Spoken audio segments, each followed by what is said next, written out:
I'm Bianca Moore, 28 years old. Last Mother's Day, my mother sent me a bill for $347,000. The subject line read, "The cost of raising a disappointment." She CC'd all 48 relatives in our family, every aunt, uncle, cousin, and in-law from California to Maine. She thought I would cry. She thought I would apologize. She thought I would shrink into myself like I always did. But this time, I replied with a single photo. By the next morning, 47 of them had blocked her. The 48th, my grandmother, didn't block her.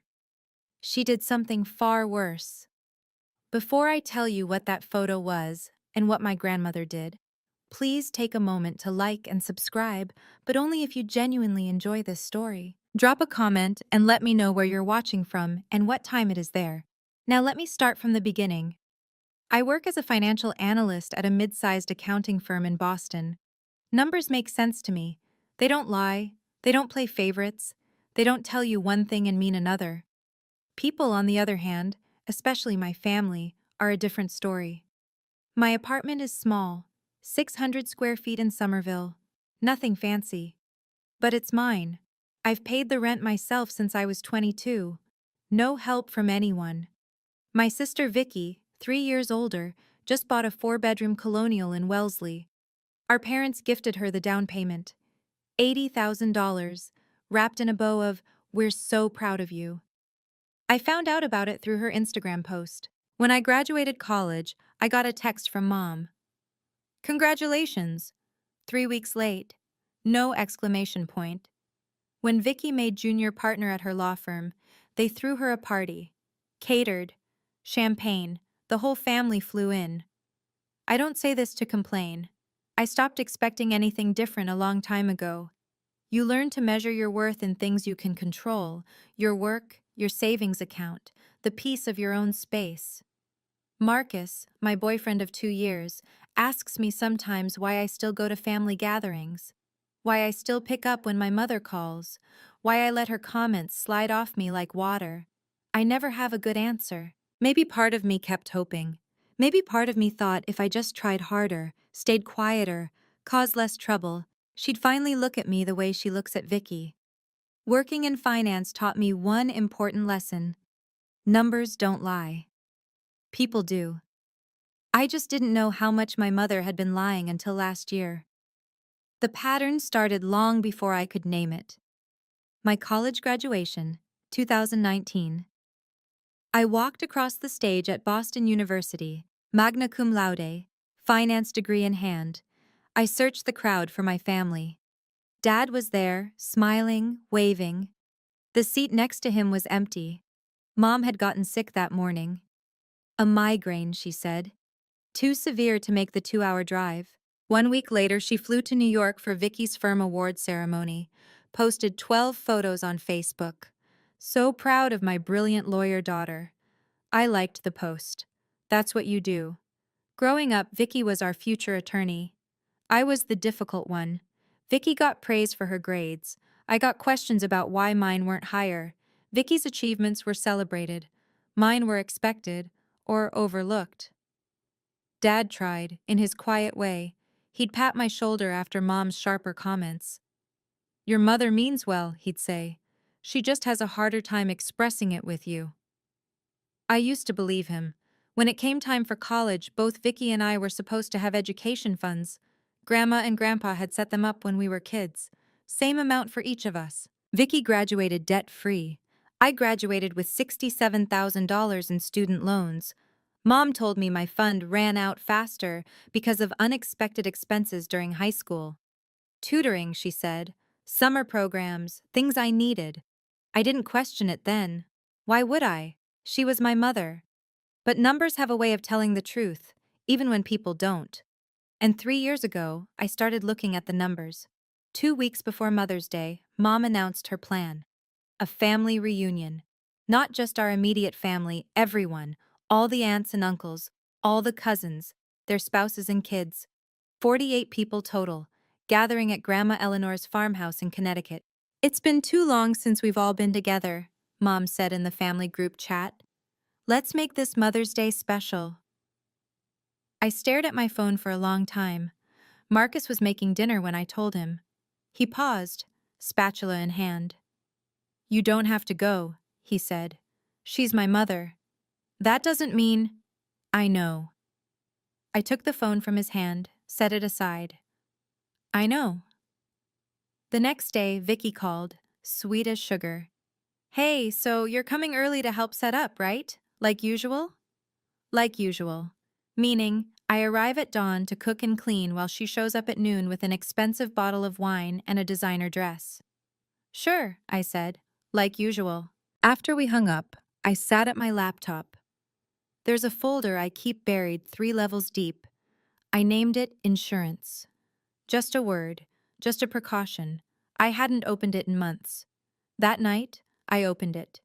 3 files inside, a screenshot, a PDF, a spreadsheet. I'd been collecting these for 3 years, ever since I stumbled across something I wasn't supposed to see. I told myself I was keeping them just in case, that I'd probably never use them. I closed the laptop and went to bed. But I couldn't sleep. Something about the way Mom announced this gathering, the size of it, the timing, the way she'd insisted everyone attend, felt like the setup to something. I just didn't know I was the punchline. Mother's Day morning. I arrived at Grandma Eleanor's farmhouse at 7. The sun was barely up. Dew clung to the grass. The old white colonial looked the same as it always had. Wraparound porch, blue shutters, the kind of house that holds generations of memories. Not all of them good. I spent the next 4 hours cooking, cleaning, arranging flowers, setting the long table in the dining room with the good china. 48 place settings, 48 cloth napkins, 48 chances for something to go wrong. Vicky arrived at 11:30. She swept in wearing a cream silk dress, carrying a bouquet of peonies that probably cost more than my monthly grocery budget. She kissed Mom on both cheeks. She complimented the decorations, the ones I'd put up.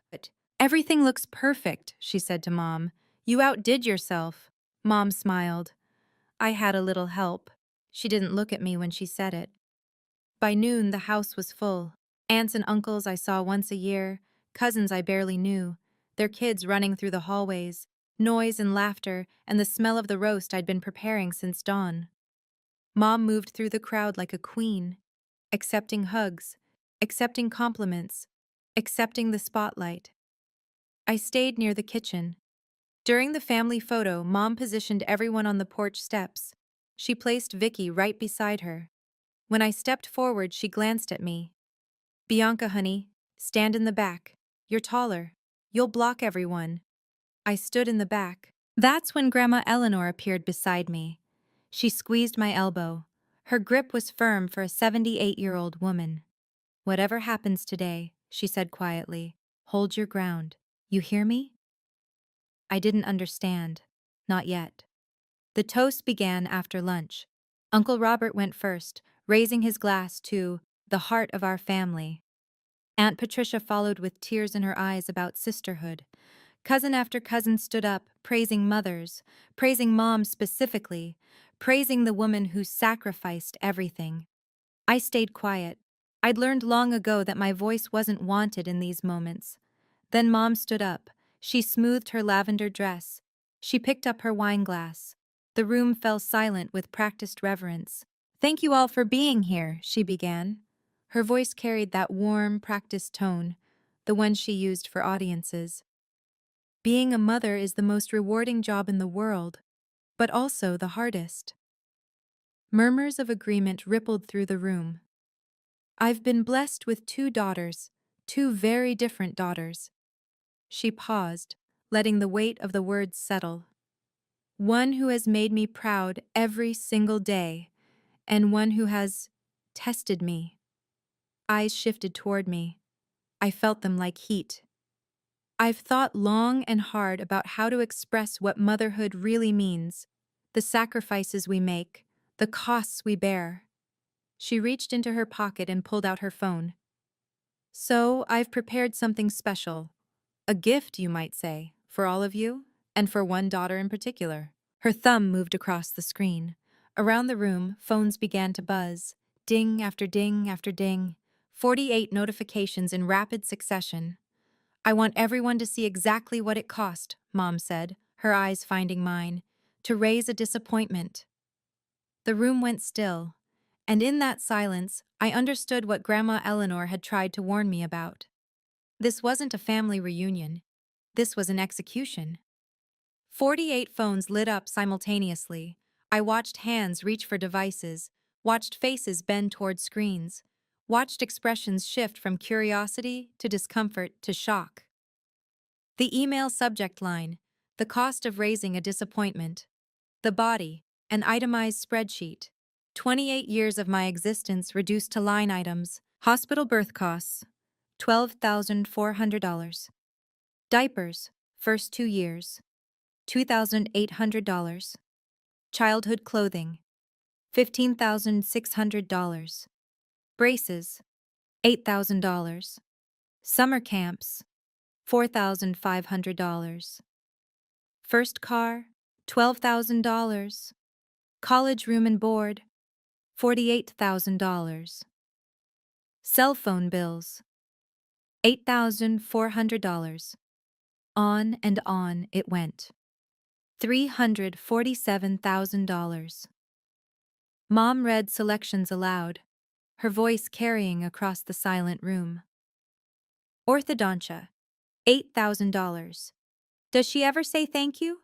Birthday parties: $1,200 over 18 years. Did she ever appreciate a single one?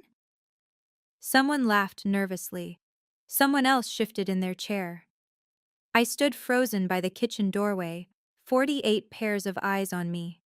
Some pitying, some entertained, some looking away in discomfort. This is what a thankless child costs, Mom continued. This is what disappointment looks like in dollars and cents. She'd framed a printed copy, literally framed it, in a gilded frame that matched Grandma's decor. She walked to the mantel and hung it above the fireplace, right next to the family portrait. A reminder, she said, turning back to face me. For all of us. The room waited. For me to cry, to apologize, to shrink. I'd done it before. Every family gathering, every holiday, every phone call, I'd swallowed the humiliation and smiled through it. My hands should have been shaking. They weren't. Because buried in my phone was a folder named Insurance, and Mom had just given me permission to open it. For 10 seconds, I didn't move. I let the silence stretch. Let Mom bask in what she thought was victory. Let the room hold its collective breath, waiting for the familiar script. Bianca apologizes. Bianca cries. Bianca makes everyone uncomfortable, and Mom gets to play the long-suffering mother. I'd played that role for 28 years.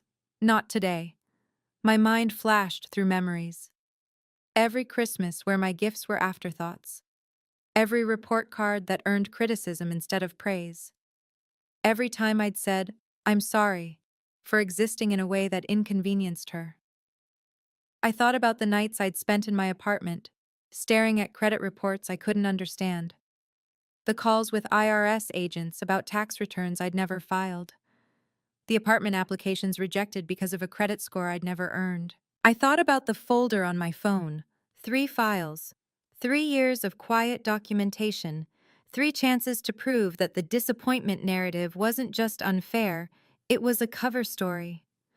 I looked around the room. Vicky was whispering something to her husband, a smirk on her face. Dad was staring at his plate. Grandma Eleanor sat perfectly still, her eyes on me. She gave me the smallest nod. My hand went to my phone. I opened it, navigated past the home screen, past the apps, past the folders. There it was. Insurance.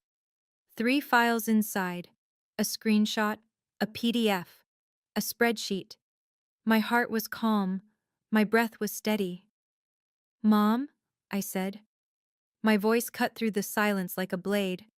"Since we're sharing numbers today, I have some of my own." The smirk on her face flickered. "What are you doing?" she asked. I smiled. The first genuine smile I'd worn all day. Balancing the books. I walked toward the center of the room. Every step echoed against the hardwood floor. Conversations had died completely. Even the children in the hallway had gone quiet, sensing something in the air. "Keep your phones handy," I said. My voice was steady, professional, the same tone I used in client presentations. "Because I'm about to send you something too." "Bianca." Mom's tone had shifted, a warning edge. "This isn't the time." "Actually, it's the perfect time." I stopped beside her, close enough to see the mascara she'd carefully applied, close enough to see the first flicker of fear beneath her confidence. "You calculated what I cost you, Mom. Seems only fair I calculate what you cost me." I opened my email app, selected all 48 family contacts.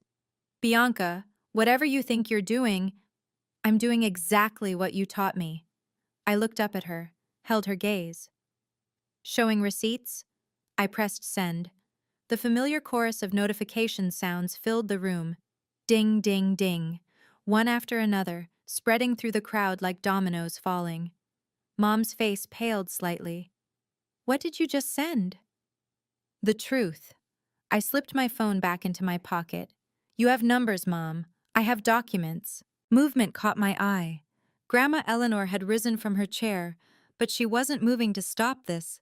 She was pulling her seat closer. Front row. A few relatives were already opening the email. I saw their expressions change.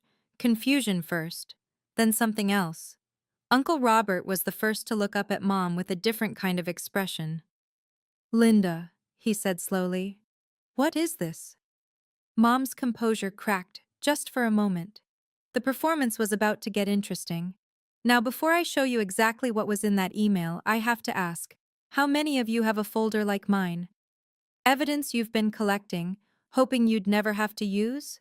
Drop a 1 in the comments if you know exactly what I'm talking about. And if you're watching this late at night, unable to sleep because family drama is keeping you up, you're not alone.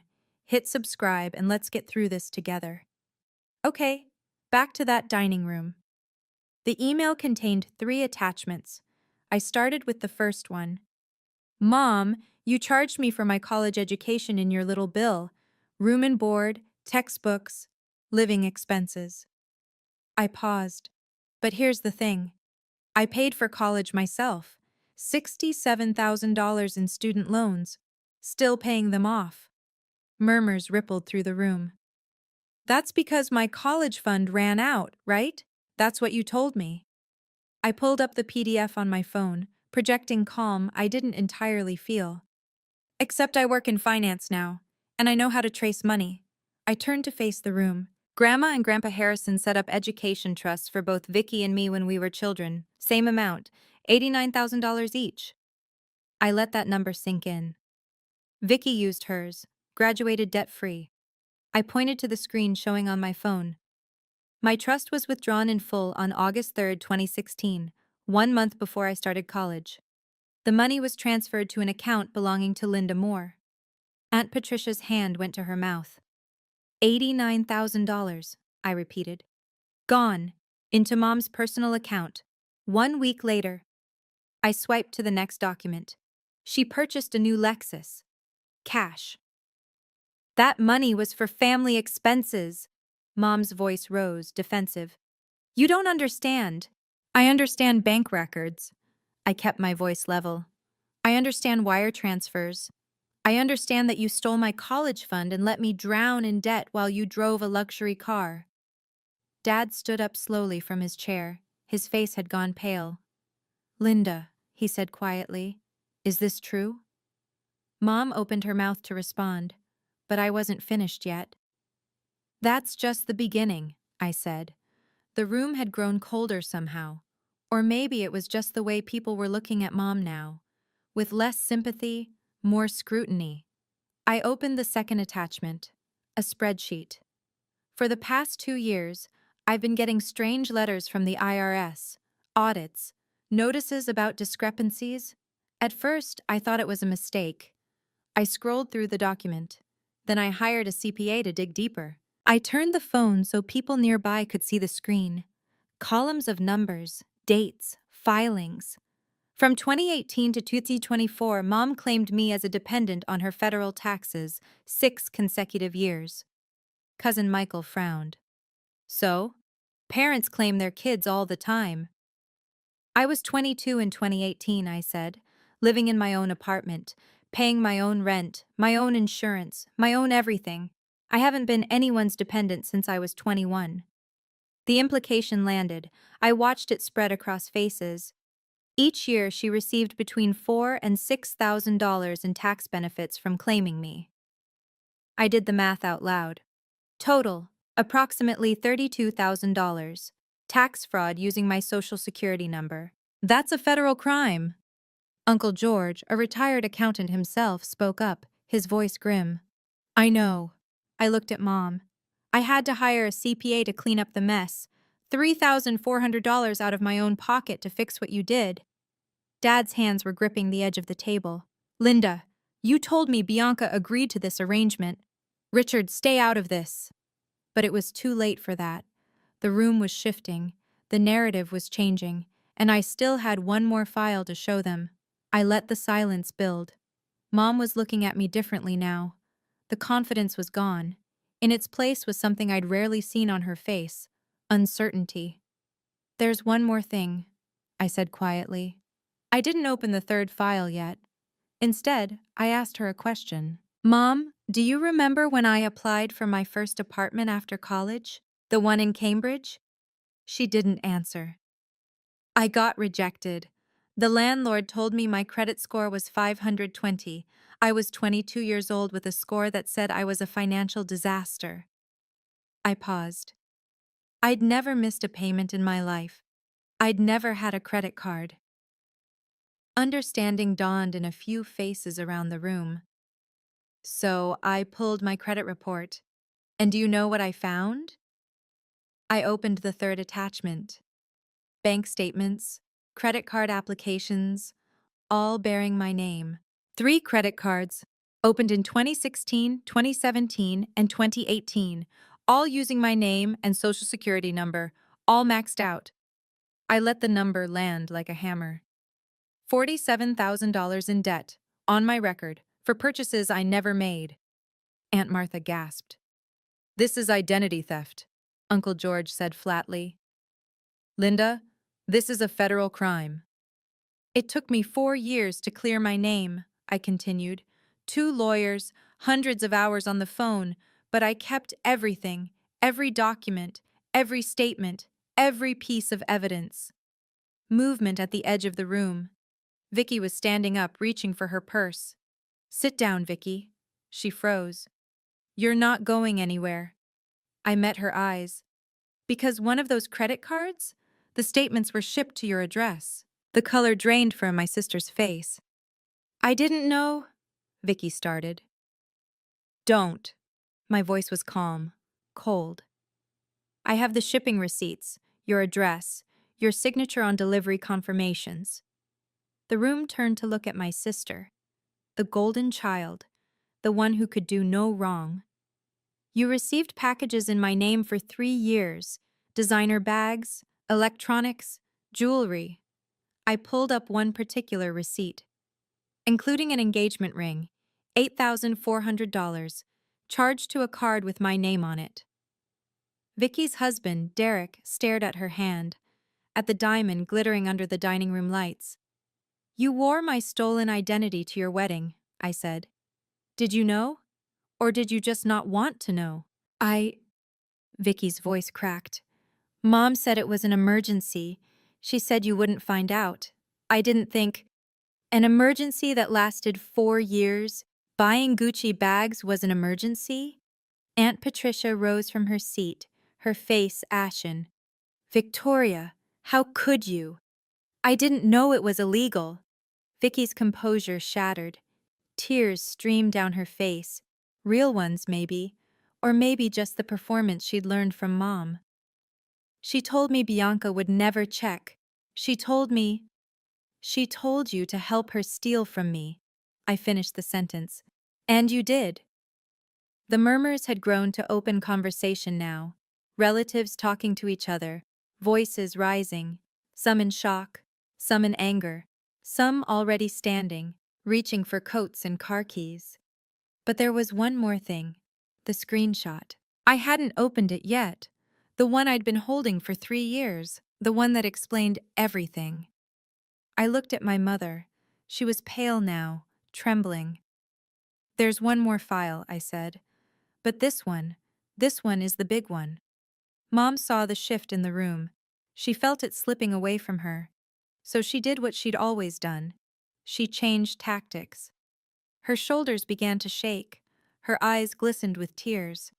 She pressed a hand to her chest like she was struggling to breathe. "I can't believe this," she said, her voice cracking beautifully. "I gave everything to this child. Everything. And this is how she repays me?" A few relatives hesitated. Old habits die hard. We're trained from birth to comfort a crying mother. I made mistakes, yes. But I did it for the family. Everything I did was for the family. She reached for Dad's arm. "Richard, tell them. Tell them I only wanted what was best for everyone." Dad stood rigid. His jaw worked silently. He didn't move toward her. Mom turned to Grandma Eleanor. "Mama, please, say something. You know me. You know I'm not a monster."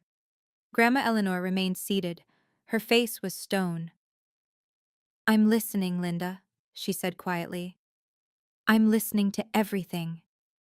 Mom's desperation showed now. The performance was cracking at the edges. "Fine." Her voice hardened. Something dangerous flickered in her eyes. "You want to play this game, Bianca? You want to air dirty laundry in front of everyone?" She stepped toward me. Close. Too close. "Then let's talk about why," she hissed. "Let's talk about why I've treated you differently your whole life. There are things you don't know. Things I've protected you from. A warning. A threat. There are things about you, little girl, that would change everything." She thought she still had leverage. She thought her secret was bigger than mine. She was wrong. "You're right, Mom," I said. "There is something I don't know, or didn't know, until 3 years ago." Mom's eyes widened slightly. "Just a fraction." "What are you talking about?" 3 years ago, I was at Vicky's apartment. She left her phone on the kitchen counter while she went to take a call. A message came through. I kept my voice even. "From you." The color was draining from Mom's face now. "I wasn't going to read it, but your name was there and the preview showed something I couldn't ignore." "Bianca?" Her voice was a warning. "So I took a screenshot." "Don't." "And I've had it for 3 years." I pulled up my phone. 3 years of you humiliating me at every holiday, every birthday, every family gathering. 3 years of swallowing your insults and saying nothing. Mom's composure finally cracked. Real fear showed in her eyes. "I never used it," I continued. "I told myself I never would, that it wasn't my secret to tell, that maybe, you had a reason for being the way you are." "Please." The word came out broken. "Please, Bianca. Whatever you think you know." "I didn't come here today planning to do this." My voice was steady. "But you did, Mom. You planned this whole thing. You wanted to humiliate me in front of everyone. You wanted to make me the villain of your story." I held up my phone. "So now I'm going to tell the truth." "If you ever loved me," Mom started. "Loved you?" I felt something crack in my chest. "I spent my entire life trying to earn your love. Turns out I never had a chance." I opened the email app, selected all 48 contacts, attached the screenshot. My thumb hovered over send. "This is why," I said quietly. "This is why you've hated me since the day I was born." I pressed send. The notifications erupted. 48 phones, 48 dings, one after another, a cascade of digital alerts that filled the silent room like gunfire. Mom lunged toward me. "Delete it! Make them delete it!" Her voice was ragged, desperate. Uncle Robert caught her arm. "Linda, stop!" But everyone was already looking, already reading. I watched their faces as the screenshot loaded on their screens. Confusion first, then the slow dawning of comprehension, then shock. Aunt Patricia's hand flew to her mouth. Uncle George sat down heavily. Cousin Michael dropped his phone entirely. The screenshot was a text message, From Linda Moore to Victoria Moore, dated July 15th, 2023. It read, "This one isn't Richard's biological child. Don't tell anyone. If he finds out, he'll divorce me and I'll lose everything." The room went absolutely still. Then Dad spoke. "Linda?" His voice was barely a whisper. "What is this?" Mom was shaking, all the color gone from her face. "It's not. I can explain. That's not what it. Is it true?" The question hung in the air. 28 years of marriage. 28 years of loving a daughter who might not be his. Mom couldn't speak. It was Vicky, ironic, traitorous Vicky, who confirmed it. "It's real," she said quietly. Her voice was hollow. "She sent it to me 3 years ago. Made me promise never to say anything." Dad made a sound. A wounded animal sound. He turned and walked toward the door. "Richard." Mom reached for him. He didn't look back. The front door opened, closed. I heard his car engine start, heard it pull away. And standing in the wreckage of her own making, my mother finally looked at me. Not with anger, with something worse. Fear. The silence that followed was unlike anything I'd ever experienced. 47 people processed the same information simultaneously. 28 years of family history, rewritten in a single text message. I wasn't Richard Moore's biological daughter. The man who'd taught me to ride a bike, who'd helped me with math homework, who'd walked me to school on my first day. He wasn't my biological father. And my mother had known all along. Suddenly, everything made sense.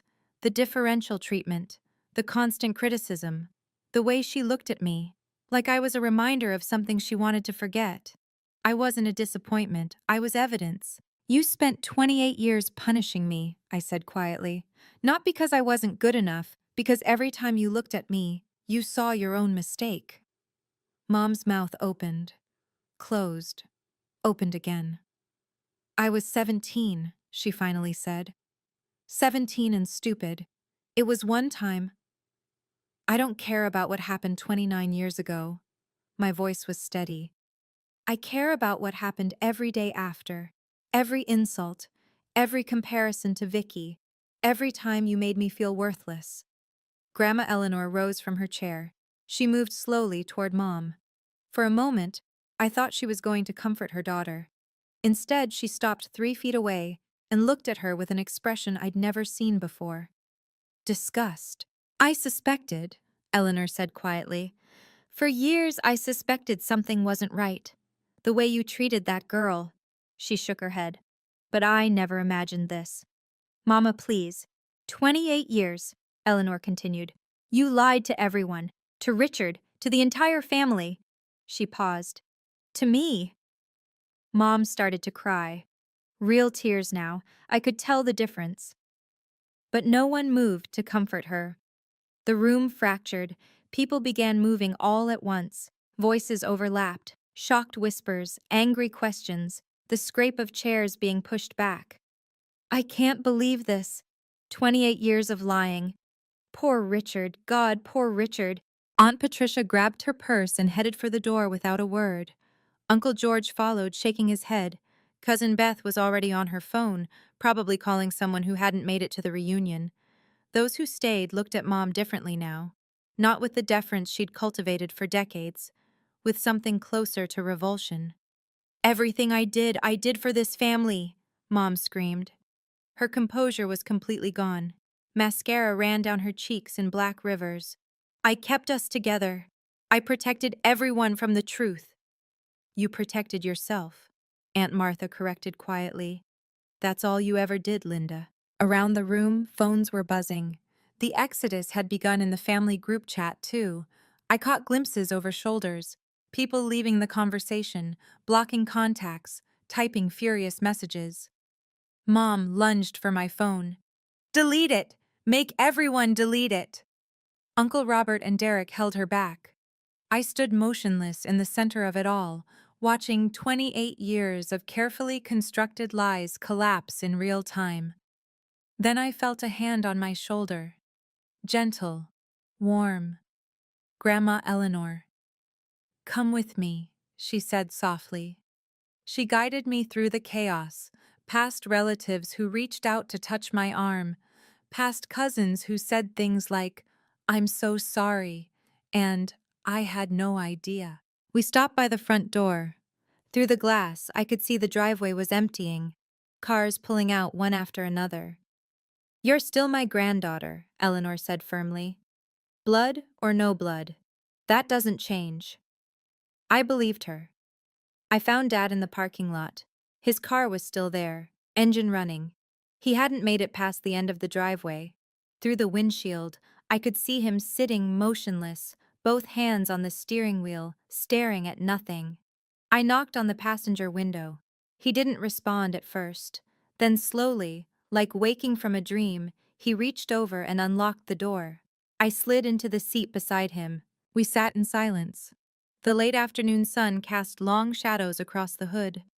Inside the house, I could still hear muffled voices, arguments, crying. "I'm sorry," I finally said. Dad turned to look at me. His eyes were red. "Don't," he said. "Don't you dare apologize. You didn't do anything wrong." I just, I never wanted to hurt you." He laughed, a broken, painful sound. 28 years, he said. 28 years I've loved you, changed your diapers, taught you how to drive, helped you move into your dorm. His voice cracked. DNA doesn't change that. I felt tears prick my eyes, the first ones all day. You're still my dad, and you're still my daughter. He reached over and squeezed my hand. That's the only thing I'm sure of right now. Whatever else happens, that doesn't change.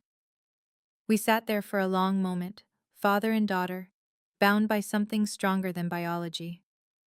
"I need to go," he finally said. I can't be in that house right now. I can't look at her." "I know." He pulled me into a hug, awkward over the center console, but fierce. "You were braver than me today," he said into my hair. "You were braver than I've ever been." Then he let go, put the car in gear, and drove away. I walked back into the house. The crowd had thinned dramatically. Maybe 15 people remained, most of them looking shell-shocked and unsure whether to stay or go. The framed bill still hung above the fireplace, a monument to Mom's cruelty that now seemed almost pathetic. Mom sat alone on the couch. Her hair had come loose from its careful styling. Her makeup was destroyed. She looked smaller somehow, like the revelation had physically diminished her. For the first time, I didn't see the tyrant who'd ruled my childhood. I saw a 54-year-old woman whose entire life had just collapsed. I should have felt victorious. I didn't. She looked up as I approached. Her eyes were hollow. "Are you happy now?" Her voice was hoarse. "You've destroyed everything." "No, Mom." I sat down in the chair across from her. "You did that. 28 years ago. I just stopped helping you hide it." A sob escaped her, raw and ugly. "I was 17, she said again. "I was so scared. When I realized I was pregnant, and it might not be Richard's, I panicked. I thought if I just never told anyone. You thought if you made everyone hate me first, nobody would believe me when the truth came out." She didn't deny it. "Every time you looked at me, you saw your mistake," I continued. "So you spent almost 3 decades trying to make me disappear, make me the problem, the disappointment, the one nobody would miss if I just stopped showing up." Mom covered her face with her hands. "I didn't know how else to protect myself," she whispered. "By destroying me?" She had no answer to that. Nobody ever does. I didn't raise my voice. I didn't need to. "I want you to understand something," I said quietly. "I didn't do this to destroy you. I did it because I needed the truth. 48 people needed to know I'm not the disappointment you made me out to be." Mom looked up. Mascara streaked, broken. "Dad needed to know why you treated me the way you did. And you," I paused. "You needed to know that I've had this evidence for 3 years." Her eyes widened slightly. 3 years, I repeated. 3 years of you humiliating me at every holiday, every birthday, every phone call, and I never said a word. I leaned forward. I only used it today because you forced my hand, in front of everyone, with your little bill. The irony wasn't lost on her. I could see it register. From now on, I continued, I don't need you to acknowledge me. I don't need you to love me. I stopped expecting that a long time ago. I stood up. I only need one thing from you. Leave me alone. That's my boundary. Respect it. You can't just. I can. My voice was steel wrapped in silk. And if you cross it, if you show up at my door, or contact my employer, or try to poison anyone else against me, the next conversation won't be in front of family. I held her gaze. It will be with the IRS and the police, identity theft, tax fraud, theft of my education fund. I have everything documented. Mom's face went white. I walked toward the door. Goodbye, Mom. She didn't call after me. For the first time in 28 years, my hands weren't shaking. They were perfectly still. Now, if you've made it this far, I need to know, was I right to expose everything in front of the whole family? Or should I have handled it privately? Drop a comment with public or private and tell me why. Also, can we talk about Grandma Eleanor for a second? She's been suspiciously calm this whole time, and what she did next changed everything. But first, if this story is hitting different for you tonight, subscribe. We're not done yet. Back to that night. Marcus was waiting when I got home. He didn't ask questions right away. He just pulled me into a hug that lasted 3 full minutes, then made me tea and sat beside me on the couch. I told him everything. When I finished, I finally let myself look at my phone. I'd been avoiding it on the drive home. The notifications were overwhelming. The family group chat was chaos. Message after message, people sharing their shock, their anger, their sudden clarity about years of witnessing Mom's behavior and never questioning it. And then the blocks started showing. One by one, family members were removing Linda Moore from their contacts, leaving group chats, unfollowing on social media. By midnight, I counted 47. Private messages flooded my inbox. I had no idea. I'm so sorry for never stepping in. Aunt Martha. You were so brave today. I wish I had half your courage. Cousin Beth. I always thought something was off. I should have trusted my instincts. Uncle George. The one that made me cry came from Aunt Patricia, Mom's own sister. I failed you, sweetheart. For 28 years, I watched and said nothing. That ends today. I scrolled through each message, each apology, each expression of support that came decades too late, but still mattered. Marcus pointed at my screen. What about the 48th person? Your grandma? I checked. No block from Eleanor, but there was a text. Sent at 11:47 p.m. I need to see you tomorrow. 9 a.m. My house. Come alone. I stared at those words. Something was happening. Something beyond the immediate fallout. Whatever Grandma Eleanor was planning, she'd clearly been thinking about it since the moment that screenshot appeared on everyone's phones, maybe even before. Maybe Grandma Eleanor's farmhouse looked different in the morning light. Quieter. Emptier. The remnants of yesterday's chaos had been cleaned away. The tables cleared, the chairs returned to their places, the framed bill notably absent from the mantel. The front door was open. I walked through the familiar hallway to the study at the back of the house. Grandma Eleanor sat behind her oak desk. Papers were spread in front of her, official-looking documents covered in dense paragraphs and signatures. She wasn't alone. A man in a gray suit stood beside her. I recognized him. Thomas Jameson, the family's estate attorney. I'd met him once at Grandpa's funeral. "Sit down, dear," Grandma said. I took the chair across from her. My heart was beating faster than I wanted it to. "I didn't block your mother," Eleanor said directly. "Do you want to know why?" "Yes, because blocking her would have been a kindness." Her voice was iron. "What I did instead is permanent. She slid a document across the desk toward me. At 2:17 this morning, I called Thomas, woke him from a dead sleep.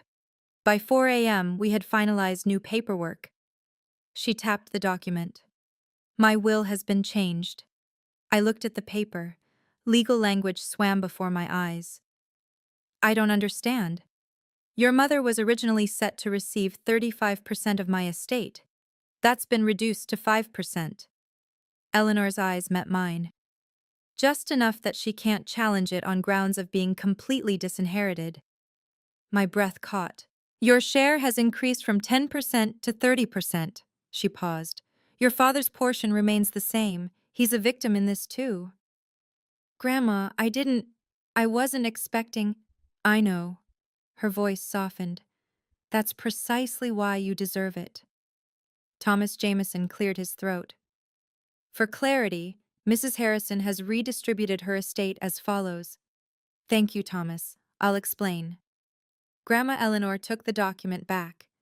This isn't about punishment. This is about justice. She stood and walked to the window, looking out over the property, acres of Connecticut farmland that had been in our family for 3 generations. I started suspecting something was wrong years ago, she said quietly. The way Linda treated you, the excuses, the favoritism so blatant it made me uncomfortable. She turned back to face me. When your grandfather was alive, we tried to intervene. We set up that education trust specifically because we worried Linda would manage things poorly. Her expression darkened. We never imagined she'd steal from her own child. You couldn't have known. I should have looked harder. Eleanor's voice cracked just slightly. I should have asked more questions. When you graduated with all that debt, I offered to help, but Linda told me you refused. Said you wanted to prove you could do it yourself. My jaw tightened. Another lie, another manipulation. I believed her. Eleanor shook her head. I won't make that mistake again. She reached into her desk drawer and pulled out an envelope, cream-colored, thick. My name was written on it in her careful handwriting.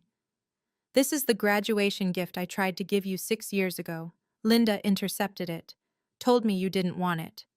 I opened the envelope. Inside was a check for $50,000, dated 2020, and beneath it, a handwritten letter. To my granddaughter Bianca, may your future be brighter than anyone expects. You've always been special. Don't let anyone tell you otherwise. Love, Grandma Eleanor. The tears came before I could stop them. I was walking to my car when Vicky appeared. She must have been waiting outside, watching for me to leave. Her face was puffy from crying. No makeup, hair pulled back in a messy ponytail. She looked more human than I'd seen her in years.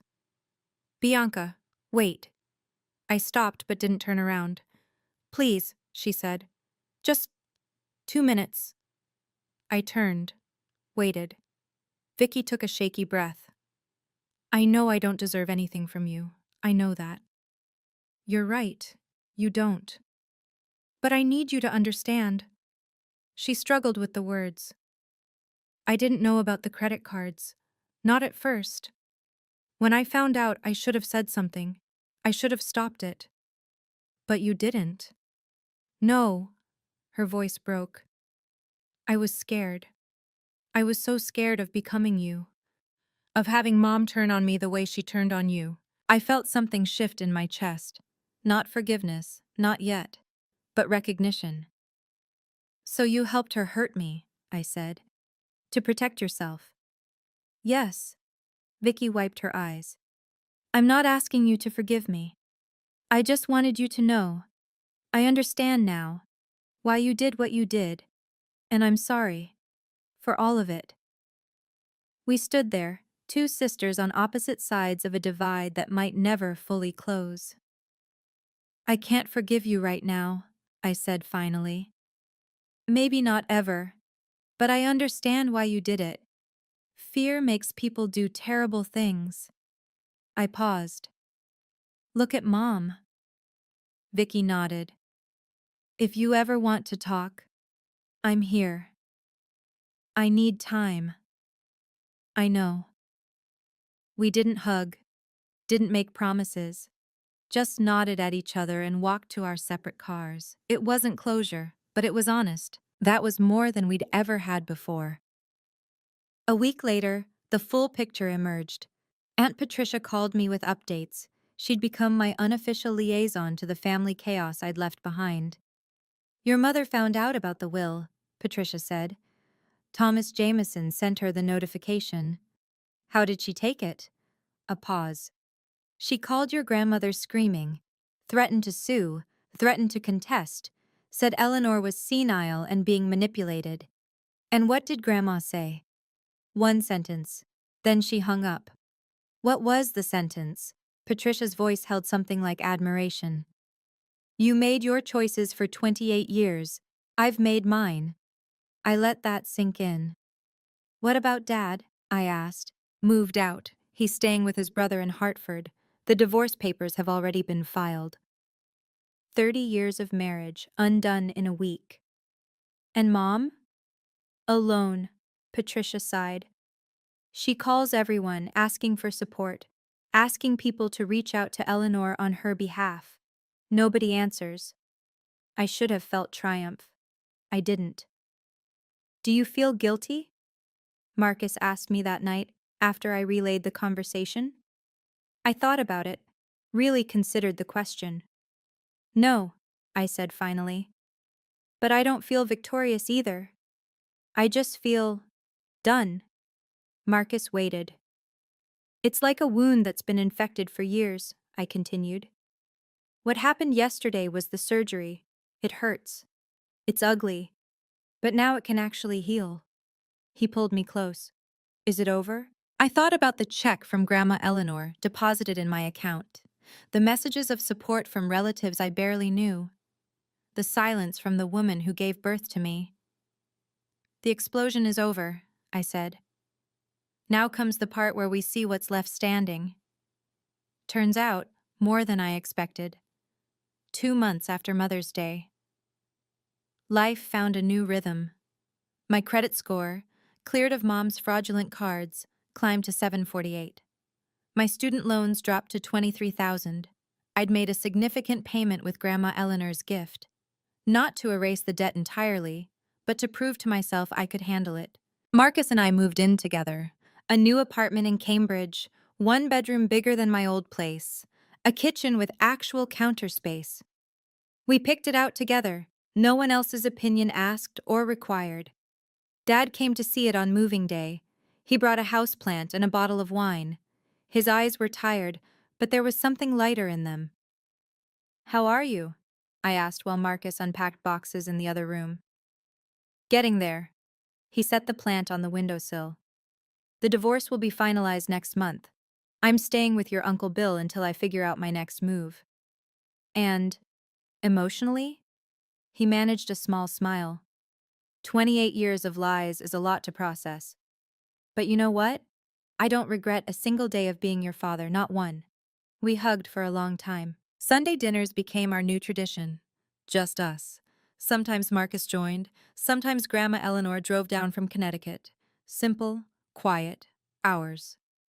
Then 3 weeks after we moved, an envelope arrived. No return address, postmarked from Ohio. Inside was a single sheet of paper, a letter. Dear Miss Moore, I received your DNA profile through 23andMe and discovered we share a biological connection. My name is Michael. I believe I may be your father. I'm not seeking anything from you. I just thought you should know I exist. If you ever want to talk, I'm here. A phone number was printed at the bottom. I stared at the letter for 3 days before showing it to Marcus. What are you thinking? He asked. I don't know. I've spent 28 years with one father. Now there might be 2. Michael's letter was careful, respectful. He wasn't demanding a relationship or inserting himself into my life. He was simply making himself known. According to the brief details he'd shared, he and my mother had been co-workers nearly 30 years ago, a brief relationship. She broke it off suddenly, and he never knew why. He'd moved to Ohio, built a life, had other children.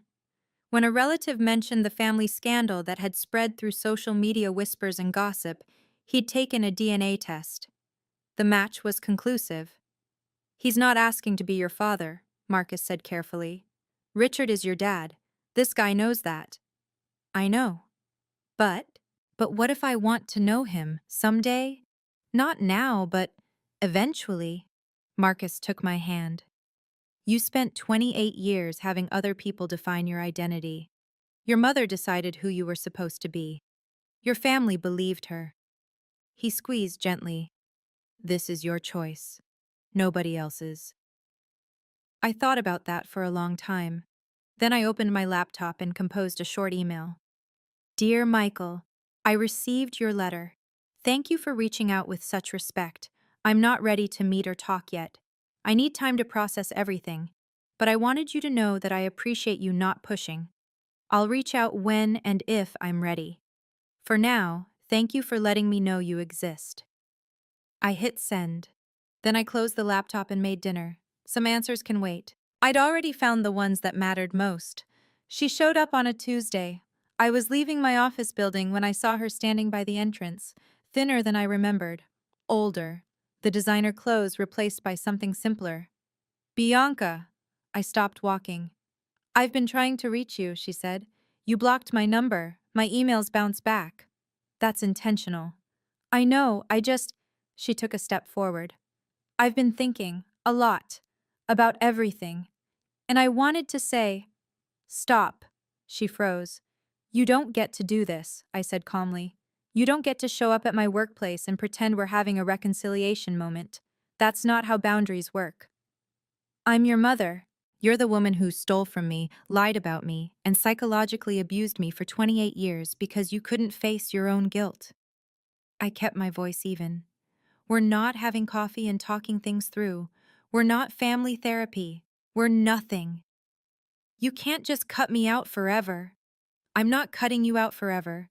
I'm cutting you out until you learn that my no means no. I held her gaze.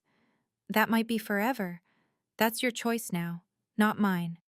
Her face crumpled. For a moment, I saw the 17-year-old girl who'd made a mistake and spent decades trying to bury it. But sympathy and boundaries aren't mutually exclusive. Goodbye, Mom. I walked past her to my car. She didn't follow. As I pulled out of the parking lot, I caught a glimpse of her in the rearview mirror, still standing there, watching me go. My hands were steady on the steering wheel. For the first time in my life, they weren't shaking. That's what freedom feels like. If you're listening to this story and seeing yourself in it, I want to tell you something. You are not what they call you. You're not the disappointment. You're not the difficult one. You're not the problem child or the black sheep or whatever label the people who should love you chose to stick on you instead of examining their own failures. Sometimes the people closest to us are the ones who hurt us the most. And setting boundaries with them, refusing to absorb their cruelty, isn't selfish, it's survival. My mother sent me a bill for $347,000. She calculated the cost of my diapers and my braces and my birthday parties. But she never calculated the cost of what she did to me. The years of wondering why I wasn't good enough, the nights crying alone, the opportunities stolen, the confidence crushed. There's no price tag for that. And there's nothing she can pay to get me back. I don't know what the future holds. Maybe someday I'll speak to her again. Maybe I won't. But for the first time in my life, that's my choice, not hers. Dad and I have dinner every Sunday. Grandma Eleanor calls every Wednesday. I'm slowly rebuilding connections with cousins and aunts who finally see me clearly. And Marcus? He asked me last week if I wanted to look at engagement rings. I said yes. Life goes on. Different. Better. Mine. So if you're out there, trapped in your own version of this story, know that there's another side. Know that truth has power. Know that boundaries are bridges to freedom. You are worth more than the people who failed to love you. I'm Bianca Moore, and my bill is paid in full. Thank you for staying with me through this story. If any part of it resonated with you, if you've ever felt like the disappointment in your own family, drop a comment. Tell me your story. Sometimes just saying me too is enough. And if you want more stories like this, about family drama, about justice, about finding your voice, check out the videos in the description. There's a whole playlist waiting for you. Remember, your worth is not determined by those who failed to see it. I'm Bianca Moore, and my bill is paid in full.